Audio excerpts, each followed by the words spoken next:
Hi everyone, ನನ್ನ blog ಇದು ನೋಡಿ. ನಾನು ಐಸ್ ಕ್ರೀಮ್ ತಿಂತಾ ಇದ್ದೀನಿ.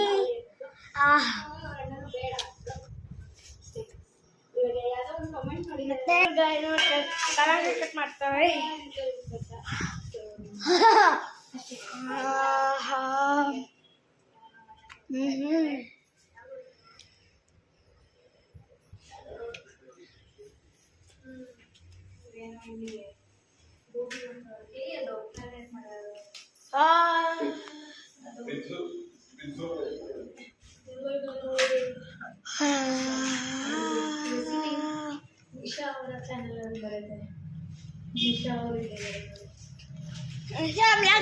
ನೋಡಿ guys.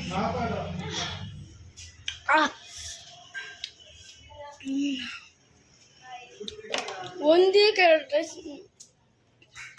4 ರೈಸ್ ತಿಂತೀನಿ. ಇವಾಗ ಒಂದು ತಿಂದೆ ಗಾಯ್ಸ್. ಮತ್ತೆ ಇನ್ನು 3 ತಿಂತೀನಿ.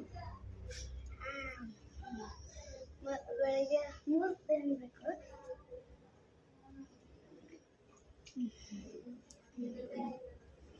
ನೈಟ್ ಅಂತ ಬಿಡಿ ಗಾಯ್ಸ್, ನಾನು ತಿನ್ನಲ್ಲ. ನೋಡಿ ಗಾಯ್ಸ್, ನಮ್ಮ ಚಿಕ್ಕ ನೋಡಿ ಗಾಯ್ಸ್ ಬಂದಿದೆ. 1 ನಿಮಿಷ, ನಾನಿವಾಗ ಬ್ಲಾಗ್ ಎಂಡ್ ಮಾಡೋ ಸಮಯ ಬಂದಿದೆ.